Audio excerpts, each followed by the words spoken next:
This is a review of the D3K LGP. I have to look to see what it's called. 3DK LGP dozer from Caterpillar. But also here's a little cherry on top. I'm pulling Apple Pro, whatever the frick they're called, headphones. They actually are perfect for dozing. They have a ambient sound silencer, whatever it is, and it literally blocks all the dozer sound. Like you can barely hear the dozer whatsoever, and you can play your music, listen to your whatever podcast, whatnot, and they work really good. I'm actually pretty happy about that. Back to the dozer, D3. It's about 19,000 pound machine. We used it today to push about 50 truckloads of fill soil. Did the job in 7.7 hours. Mind you, this is the first time I've ever used it, so a more experienced operator probably get it done 5 hours, maybe something like that. Got it done, and my thoughts on it: works pretty good. It definitely does not grab a ton of soil and move it a distance. That's what you have other machines for, but if you have to move a lot of soil, it's not the best tool. I'd recommend a 299, which is close to a 14,000 pound skid steer.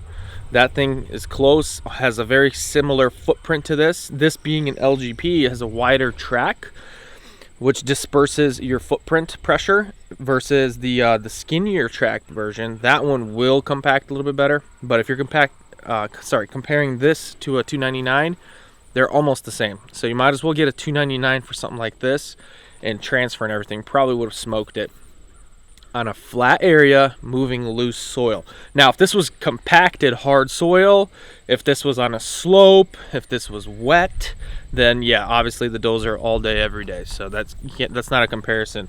But in this type of a situation, the 299 would beat a D3 and a D4 from what I hear, and only at the D5 would it take on the 299. Let's see here. Complaints.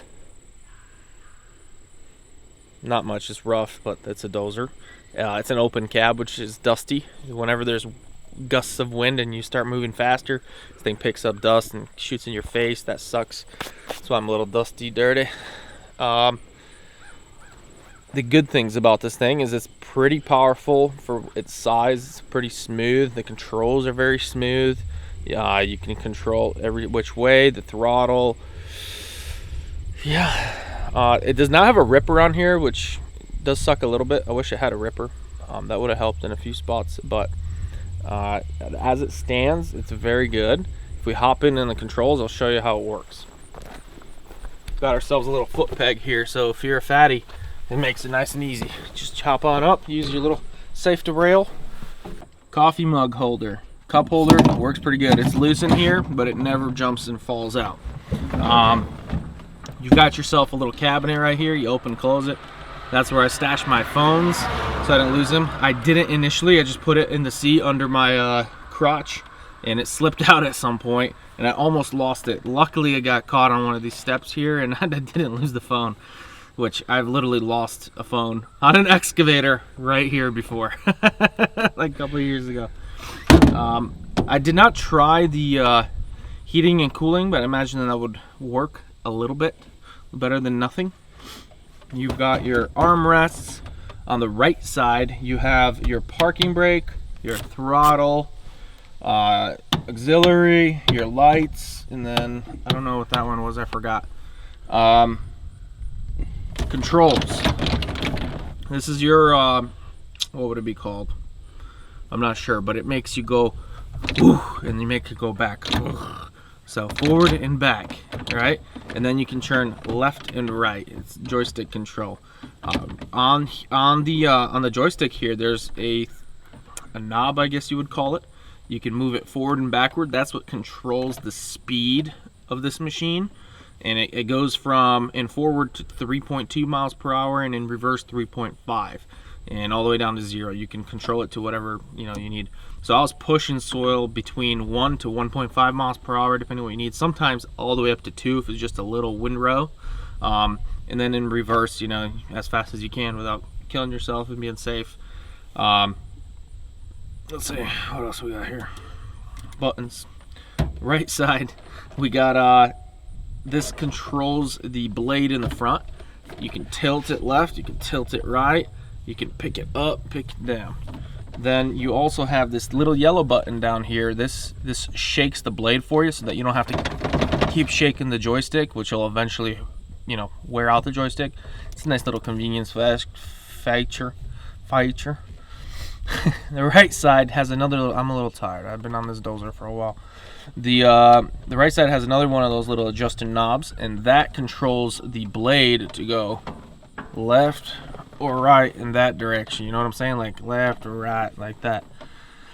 We got a handy dandy little mirror up top, so every time you think that something's happened to you, you just look up and get reconfirmed that yes, you are beautiful and made in the image of the Lord, and that helps you as well whenever you're tired of being on here and wondering why you're on this dozer and didn't listen to your grandma and mother going to college and then deciding why you don't want to be a doctor or lawyer and being dozing is the life. Operator. Let's see here. Let's get her started up. I'll show you how it goes. So you put her in ignition on, parking brake is already on, start, and you can control the throttle. You got to release the parking brake. You flip the switch to the parking brake. Then you, if you try to go at this point, just parking brake, it's not going to go anywhere because you don't have any throttle engaged. You got to engage the throttle. You throttle her up. Get off the track. I forgot about you, dude. Evil laugh. Alright, so I'm just gonna move, throttle it down a little. Oh.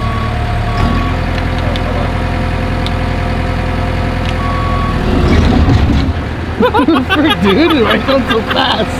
I didn't think it was that fast. Oh, the speed was up, I forgot. Anyway, I'll park your brake and shut it off. That was fun. This machine has 5,387.3 hours on it. I don't know what year it is. It looks like a mid-2000s machine.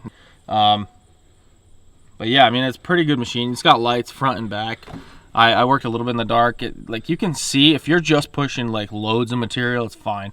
But if you're trying to fine-tune stuff, you can't see enough. There's too many shadows, so you definitely want to upgrade LEDs or something. I think I covered everything.